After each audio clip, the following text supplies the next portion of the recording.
This is one of the greatest boomboxes ever created, the JVC M90, which is part of the Boombox Project, which is right behind us here in Click Gallery, which is my gallery here in Manhattan.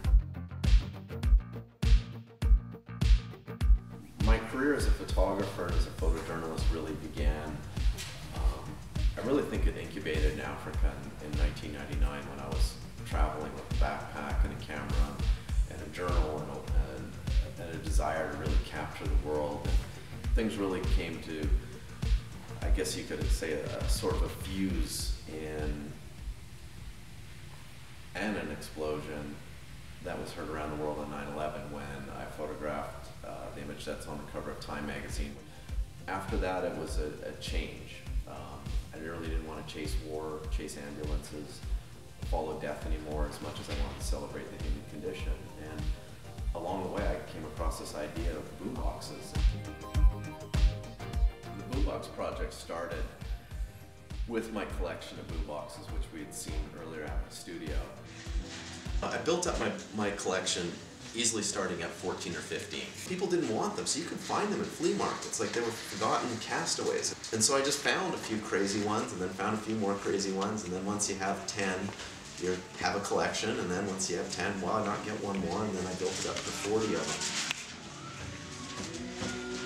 I just started photographing my boomboxes with the intention of just recording them and then making them into fine art, and it just kind of expanded on that, and my friends were over and they're like, wow, I love it, big boombox print in my house too, and you're like, well cool, maybe I'll show this to some book publishers, and then it expanded out of that, and then I found other collectors who had boomboxes that I didn't have, and then it expanded and expanded and expanded.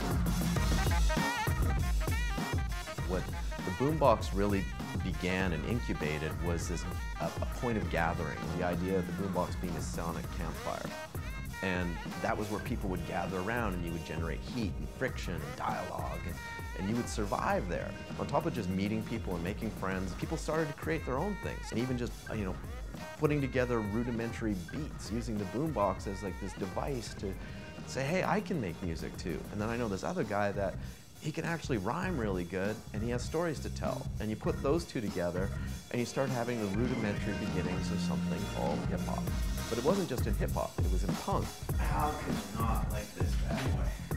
What's great about this boombox is it represents the New York hardcore movement, which was really, punk was really an important part of boombox. It was because you also had new wave going on, and all of this stuff was incubating within kind of 18 months, 24 months of each other. We had the punk movement rise, you had hip hop rise, you had new wave rise. This box just really has that badass attitude. And someone who had this obviously wanted to be noticed, had something to say, and really believed in these artists and bands. What leaving behind the boombox means when you jump into the earbud generation means that we're becoming much more consumers and much less creators. For the most part, people are just walking along in this sort of 1984 type society. Just, they got their music, they're throwing everything out, and they don't want to bring anything in. I'm willing to put up with what I can consume, and that's it. And we need to be a little bit more than that. We try to use horrible imagery, a way of stopping more atrocities, versus the Boombox Project was about celebrating human life and using this box and the dreams that were placed on it and the dreams that were created with it as this celebratory device, and feeling like I wanted it in my house and then finding out the rest of the world sort of did. So it's done quite well as an artistic metaphor, but it's certainly done really well as a cultural metaphor.